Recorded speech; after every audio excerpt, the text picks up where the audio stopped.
And now moving on to the most important concept in this red blood cells is erythropoiesis. Erythropoiesis is the process of formation and development of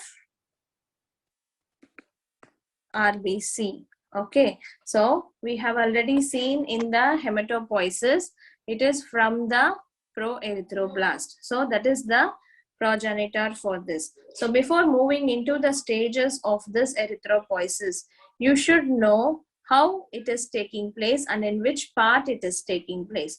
So before the birth, that is during the fetal stage. Okay, so in the first trimester, it happens in the mesoblastic stage.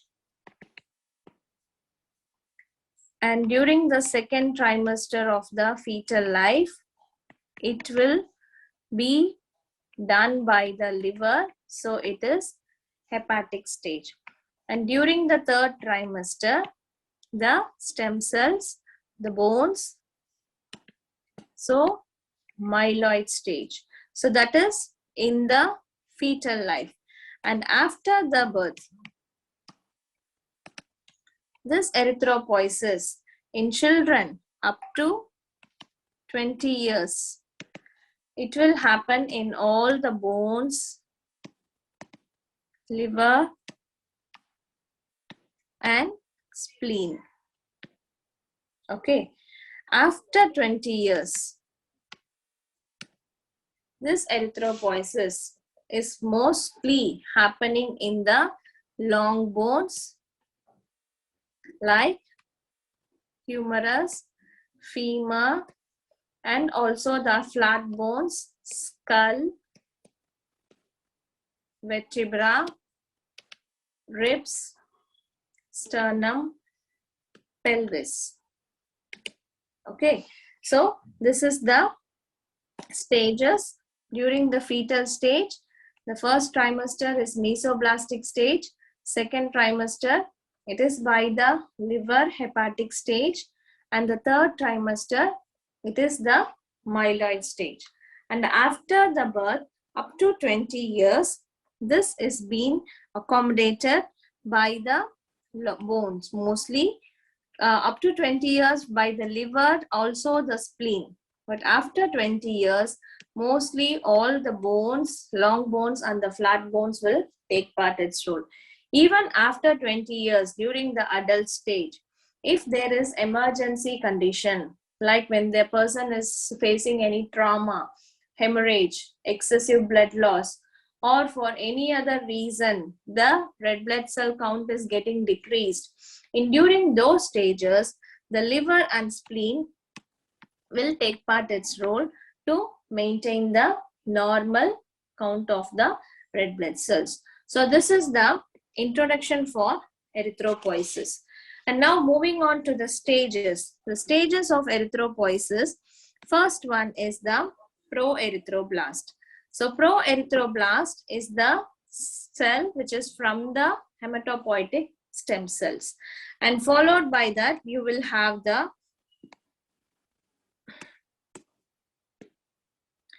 after the proerythroblast, you will have basophil erythroblast. I will explain what is it.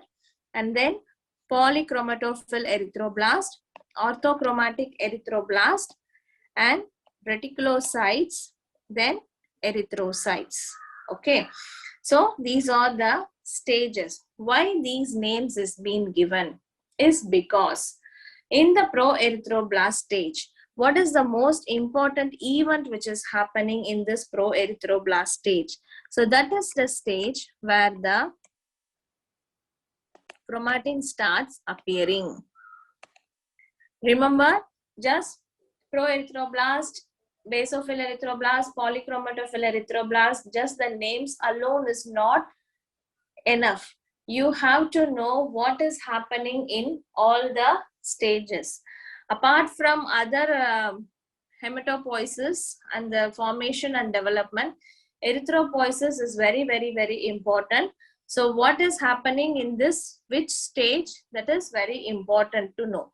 Okay, so the chromatin starts appearing in the proerythroblast stage, and followed by that the basophil erythroblast. That is the stage where the nucleus is disappeared. So nucleus is the one which is giving the eosinophilic appearance. It is which is giving the eosinophilic feature of the cell. So here the nucleoli starts disappearing. That is, nucleoli starts disappearing. So it is turning into basophil erythroblast. Okay. So this basophil erythroblast is also called as yearly normoblast. This is the other name for this basophil erythroblast. It is also called as yearly normoblast. And next, followed by that, polychromatophil erythroblast. Chroma means it is considering with something related to the color. Okay, so here it is polychromatophilic in the sense it has both eosinophilic and basophilic nature. So how the eosinophilic nature is coming in this stage is because of the appearance of hemoglobin starts appear in this polychromatophilic erythroblast, and this is also called as intermediate normoblast. This is the other name. Okay, so first one is basophil erythroblast, also called as yearly normoblast, because the nucleoli starts disappearing, and followed by that polychromatophil erythroblast, because polychromatophilic meaning it is having both eosinophilic and basophilic. Usually when you talk about the histology, we will be dealing with eosinophilic, basophilic. Okay, so it is polychromatophilic, meaning there is appearance of hemoglobin. So the basophilic erythroblast is now starting to be mixed with the eosinophilic. So polychromatophilic erythroblast, which is also called as intermediate normoblast. Okay, and next, followed by that, orthochromic erythroblast. Okay, so in this basophilic erythroblast, nucleoli starts disappearing, whereas in this orthochromatophilic erythroblast, here the nucleus totally disappear. Okay, and the mitosis is stopped. So, and this is attaining a appearance of a cartwheel appearance, like the wheel of the bullock cart. Okay, so the cartwheel appearance is being obtained in this stage. Okay, so this is called as orthochromic erythroblast, because here the nucleus is totally disappeared, and this stage is also called as late normoblast. Okay, so this is late normoblast or orthochromic erythroblast. This is the stage where the nucleus is totally disappeared and there is no mitosis after this stage. So mitosis is stopped and the nucleus which is present so far, now it is condensed totally and it is giving you the cartwheel appearance. Okay, and next, followed by that, reticulocyte. So reticulocyte, here no nucleus, only the threads, filaments will be present. So this is also called as immature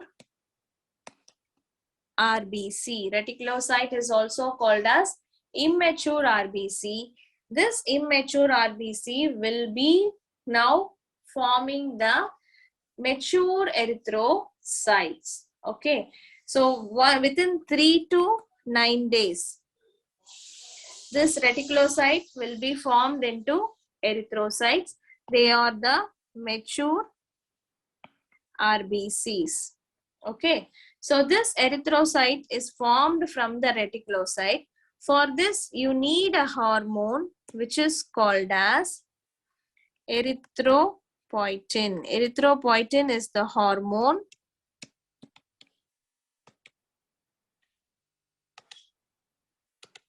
which is most important required for the conversion of reticulocyte into erythrocytes. This erythropoietin, it is synthesized and given by the kidney. So here you just interact in persons with renal failure, kidney diseases, erythropoietin will be deficient. So if erythropoietin is deficient, reticulocyte will not be converted into erythrocytes and the person will have low RBC count resulting in anemia, okay, due to chronic kidney diseases. So this is how you have to interact. So it means that if a person is having chronic kidney failure or end-stage renal diseases, you will be performing permanent dialysis.